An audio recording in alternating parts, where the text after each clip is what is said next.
Estudos para concursos para a LESP AFO sobre os processos orçamentários. Quando fala do processo orçamentário, você tem que ler as coisas que estão na Lei de Responsabilidade Fiscal e na CF, mas o principal é a CNF, né?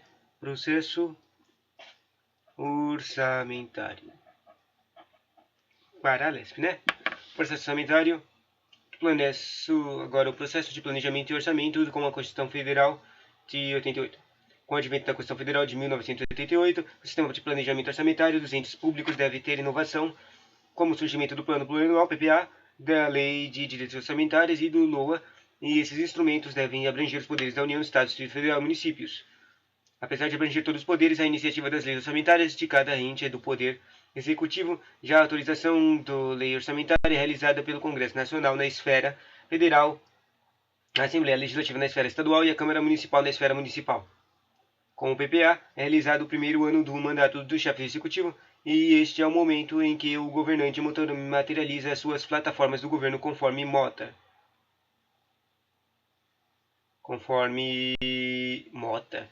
Acho que é um cara que falou orçamento, que fez deduziu orçamentário.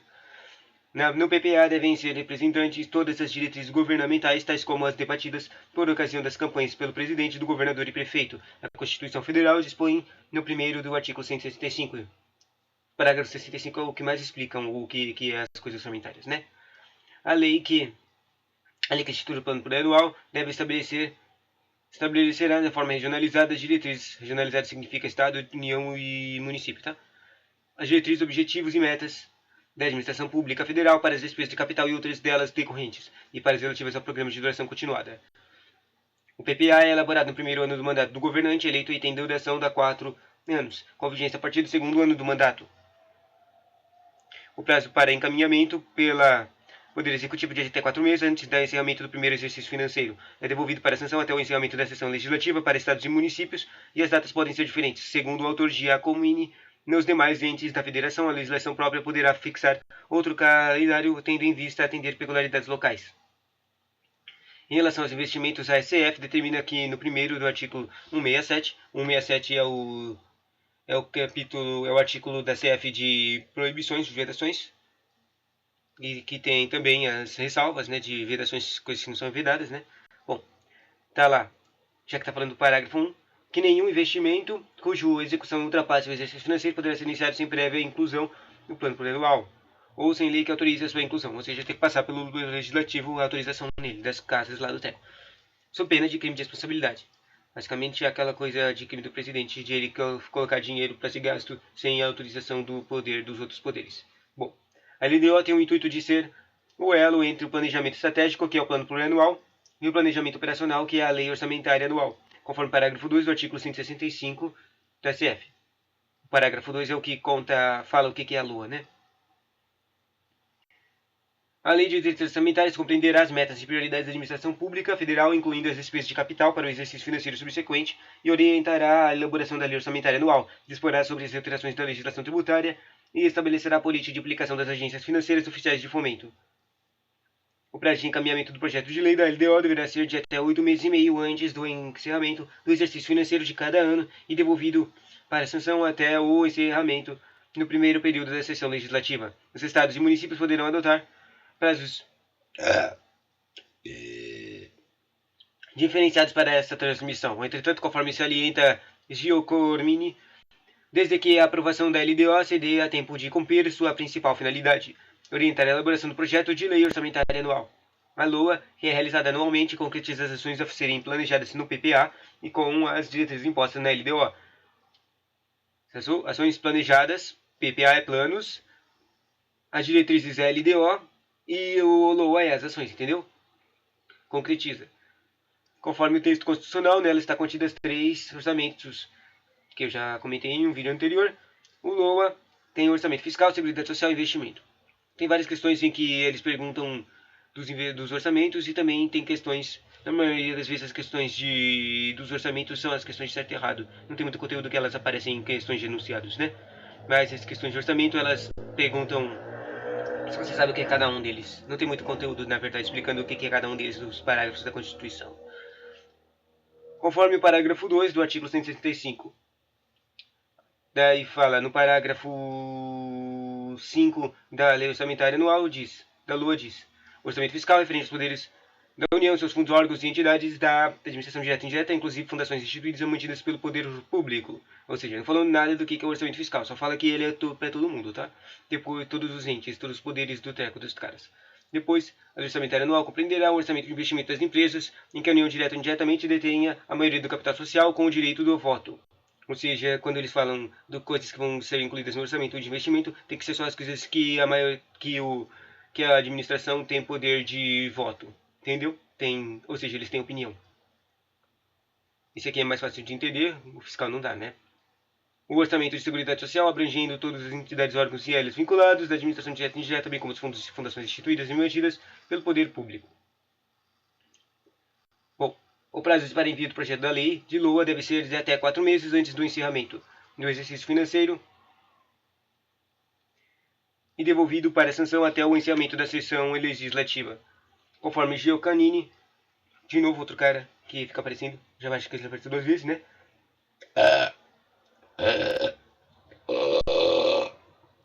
Quando entrar em vigor a lei complementar prevista na CF, no artigo 1665, parágrafo 9, inciso 1 e 2, será disciplinado o assunto definitivo de todos os entes federativos. Possivelmente serão alteradas as normas atuais sobre os prazos, com o intuito de evitar outros assuntos que não relativos ao orçamento sejam inseridos na lei. Do orçamento, a CF veda também que a LOA contenha dispositivos estranhos à previsão da receita e fixação da despesa. Outras vedações importantes expressas na Constituição referem-se a emendas e à inclusão de novos projetos e programas. São vedadas as emendas ao projeto de lei orçamentária anual ou de créditos adicionais que não sejam compatíveis com a PPA ou com a LDO. Já em relação a novos programas ou projetos, para que sejam iniciados no âmbito da administração, é necessário a prévia inclusão desses na LOA. Agora, a gente estava falando do orçamento, né, o processo orçamentário. Primeiro a gente falou do PPA, quer dizer, da CF. Agora, o que está lá na LRF, né? O orçamento público com o advento da lei de responsabilidade fiscal. O basicão que está lá na LF é que tem uma explicação de cada um desses trecos que não tinha lá na CF, né? Uma explicação mais detalhada. Com o surgimento da Lei 101 de 2000, a chamada Lei de Responsabilidade Fiscal, que estabelece normas de finanças públicas voltadas para a responsabilidade na gestão fiscal, a importância do planejamento, controle e transparência das finanças públicas aumentou, ocasionando inclusive a responsabilização de gestores públicos que não seguem as diretrizes estabelecidas conforme parágrafo 1 do artigo 1 dessa lei complementar LRF. No parágrafo 1 do artigo 1 diz: a responsabilidade na gestão fiscal pressupõe ação planejada e transparente em que se provinem riscos e corrigem desvios capazes de afetar o equilíbrio das contas públicas mediante o cumprimento de metas e de resultado entre receitas e despesas e obediência de limites e condições que tangem a regência da renúncia da receita, geração de despesas com pessoal de seguridade social e outras, do dívidas consolidadas imobiliária, operações de crédito, inclusive por antecipação, de receita, concessão e garantia de inscrições e restos a pagar. Essa coisa de restos a pagar me parece importante. A transparência na gestão fiscal impõe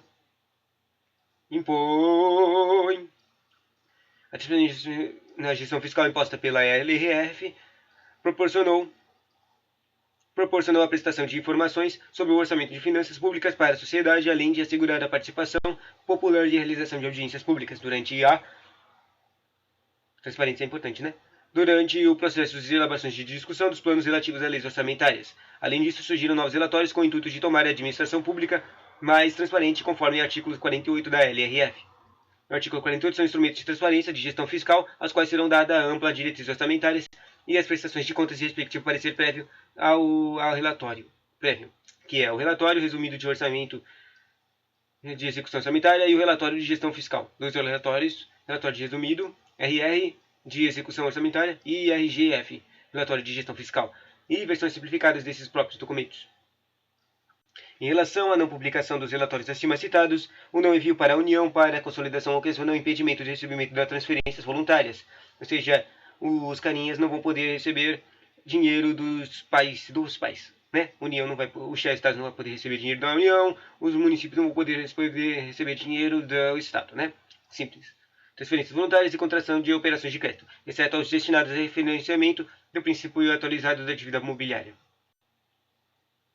As ações impostas na LRF favorecem a transparência das ações estatais no caso de Assunto principal deste artigo: a divulgação de informações sobre o orçamento e as finanças públicas, fazendo com que a sociedade tenha acesso a essas informações. Entretanto, não se pode afirmar que essa lei serviu apenas para punir administradores públicos que descumpriram seus preceitos, mas ela não teve o intuito de realizar melhorias dos planejamentos orçamentários e das finanças públicas com a criação de novas informações, metas e limites de condições para a renúncia de receitas. A direção de despesa, despesa com pessoal, despesas de seguridade, dívidas, operações de crédito, antecipação de receita orçamentária e concessão de garantias, segundo um cara chamado Cruz. O cara chamado Cruz disse assim: mais do que punir administradores públicos,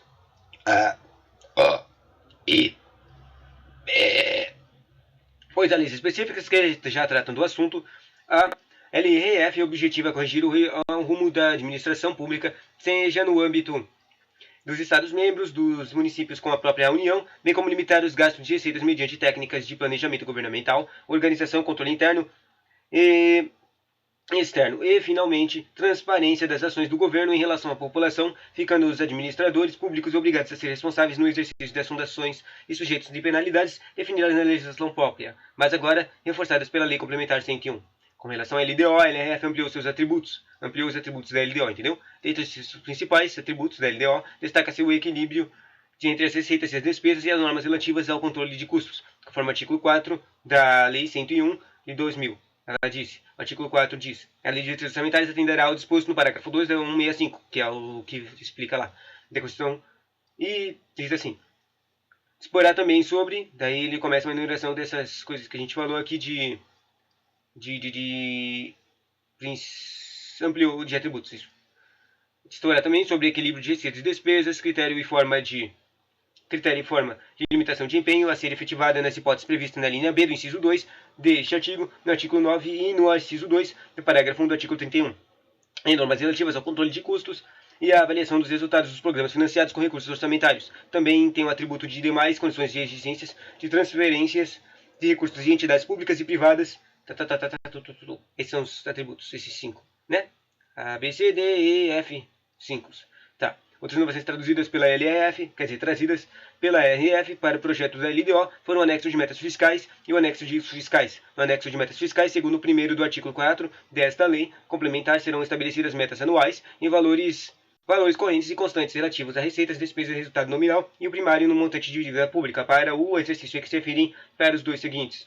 Em relação ao anexo de riscos fiscais, que comparará o projeto LDO, o terceiro e o quarto desta lei complementar, cita que no anexo serão avaliados passivos contingentes e outros riscos capazes de afetar as contas públicas, informando as providências a serem tomadas caso se concretizem. Para um outro cara chamado Peludo, os passivos contingentes correspondem às demandas judiciais de grande impacto que se encontram pendentes no julgamento pelos tribunais superiores, assim como dívidas em geral que se encontram em processo de reconhecimento de operações de garantias de aval de dados do poder público. Os outros riscos que também devem ser previstos no anexo de riscos fiscais são classificados em riscos orçamentários e riscos de dívida. Tem todos os riscos que são colocados na LDO, né? A gente tá falando da LDO, né? Os riscos orçamentários encontram-se relacionados à possibilidade de estimativas de receitas e montantes de despesas fixadas na não se confirmarem no decorrer do exercício. Já os riscos fiscais de dívida referem-se às oscilações como taxa de juros, inflação e variação cambial. A LRF atribuiu novas funções para a LOA conforme o artigo 5 da Lei 101. O artigo 5 diz: o projeto de lei orçamentária anual, o LOA, elaborado na forma compatível com o plano plurianual, com as leis de direitos orçamentárias e com as normas de lei complementar, diz assim: inciso 1, 2, 3, B, parágrafo 1, 2, 3, 4, 5, 6. Tem 6 parágrafos e 1, 2, 3 incisos, né? Vamos lá. Diz assim, de novo, espera. Deixa eu ler de novo o caput. Projeto de lei orçamentária anual elaborado de forma compatível com o plano plurianual, LOA, compatível com o PPA, com a lei de direitos orçamentários também, LDO, com a LDO e com as normas de lei complementar.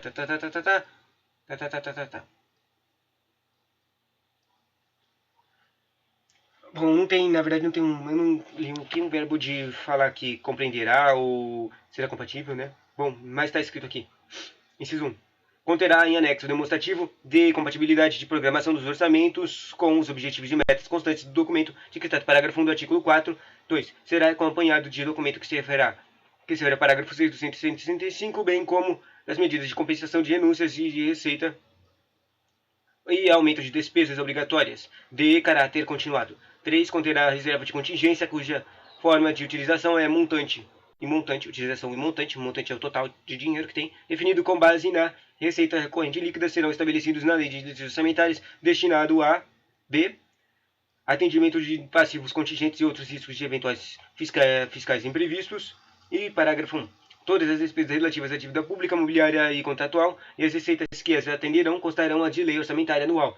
Segundo, o refinanciamento da dívida pública constará separadamente na lei orçamentária e nas de crédito. E 3. A utilização monetária dos principal da dívida mobiliária financiada não poderá superar a variação de índice de preços previsto na Lei de Diretrizes Orçamentárias ou em legislação específica.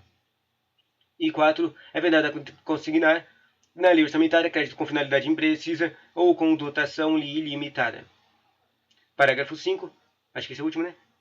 A lei orçamentária não consignará dotação para investimento com duração superior a um exercício financeiro que não esteja previsto no plano plurianual ou em lei que autorize a sua inclusão, conforme dispõe o parágrafo 1 do artigo 167 da Constituição.